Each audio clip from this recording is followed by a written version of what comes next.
বন্ধুরা, আসসালামু আলাইকুম। তোমরা কেমন আছো? নিশ্চয়ই ভালো আছো।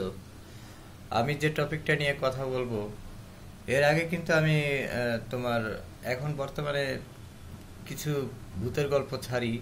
ভূতের গল্পগুলো ভালোই চলতেছে, এগুলো দেখো, খুব ভালো লাগবে। ওই ভূত বলতে কিছু নেই, আসলে জিন।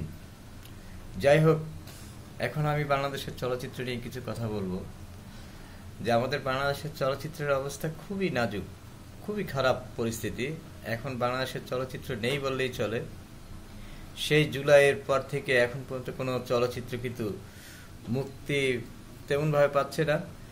আর যা পেয়েছে, এই যে দরদ মুভিটা, এই যে শাকিব খানের, সেটাও কিন্তু ভালো চলেনি, ফ্লপের কাতারেই গেছে।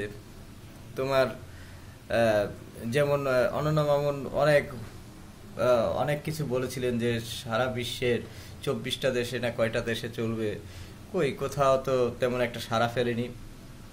মানে কি বলবো, এখন শাকিব খানের মুভিও চলে না। যে পরিস্থিতি হচ্ছে বাংলাদেশের, যে সব কিছুই কেমন যেন একটা অগোছালো হয়ে গেছে। আর ফিল্ম তো একদম প্রায় ধ্বংসের পথেই, একদম ধ্বংসই। এখন আর ফিল্ম কেউ দেখে না। আর নতুন মুভি তো মুক্তি পাচ্ছেই না।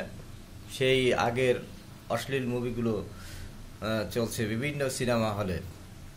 এখন গিয়ে দেখতে পাবে সেই অশ্লীল মুভি, নতুন মুভি নেই।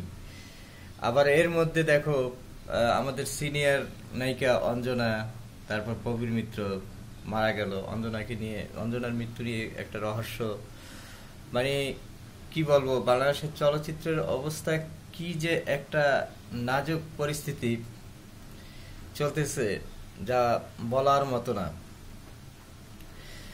আহ, ভালো ভালো অভিনেতা অভিনেত্রীরা চলে যাচ্ছে পৃথিবী ছেড়ে। মানে এটা খুবই কষ্টের। এখন বাংলাদেশের চলচ্চিত্রের অবস্থা খুবই করুণ।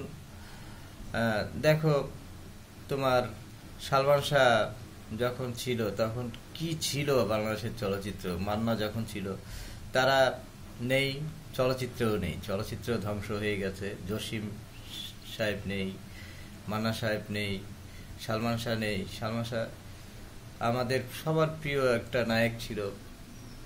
সালমান শাহ, শাবনূর। শাবনূর তো ছবি করা ছেড়েই দিয়েছে, অস্ট্রেলিয়ায় গিয়ে বসে আছে।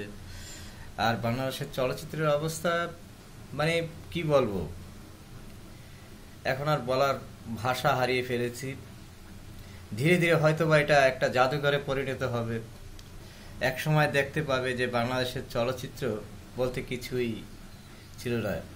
মানে এমন পরিস্থিতি হতে পারে যে একটা সেই জাদুঘরের মতো। যাই হোক, এখন দর্শকরাও কিন্তু তেমন একটা আগ্রহ দেখাচ্ছে না বাংলাদেশের চলচ্চিত্রের প্রতি। আর যে চলচ্চিত্রের যে কাহিনী, গল্প, মেকার, মানে কোনো কিছুই ঠিক নেই। হ্যাঁ, ভিডিও কথা বলো, মানে কোনো কিছুই না। বাংলাদেশের চলচ্চিত্রের সারা বেড়া অবস্থা, যা এক কথায় বলা যায় যে একদম নাজুক পরিস্থিতি। তুমি দেখো এখনো মাদ্রাজি ছবিগুলো কিভাবে ধুম ধারাক্কা চলছে। তারপর হিন্দি মুভিগুলো, কিন্তু বাংলাদেশের চলচ্চিত্রের অবস্থা ভালো না। কলকাতার অবস্থাও তেমন একটা সুবিধার না।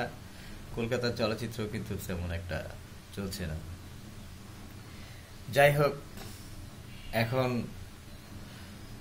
কি হবে বাংলাদেশের চলচ্চিত্রের পরিস্থিতি, ভবিষ্যতে কি হবে, এখনো কিন্তু আমরা জানি না। I don't know. তবে এইভাবে যদি চলতে থাকে, একটা সময় দেখবে এই যে পরিচালকরা বসে পড়েছে, যে মালেক আফসারি সাহেব, এত বড় একটা ডিরেক্টর, আজকে ইউটিউব ইউটিউব চালায়। অবশ্যই ইউটিউব অনেক বড় বড় ডিরেক্টররা, অনেক বড় বড় নায়করাও চালায়, কিন্তু তারপরও যে এখন কি করবে, চলচ্চিত্রেই তো যে যারা মুভি বানাতো তারা এখন ইউটিউবিং করছে। এখন তো কিছু করার নেই, তারা একটা ক্যামেরা আছে আর কি, অন ক্যামেরায়। যাই হোক, সবাই ভালো থেকো, সুস্থ থেকো, সবার সবার জন্য দোয়া করো, এবং আমি আরও জিনের গল্প নিয়ে তোমাদের সামনে হাজির হব। এখন এই চলচ্চিত্র নিয়ে কিছু কথা বললাম। সবাই ভালো থেকো। ধন্যবাদ।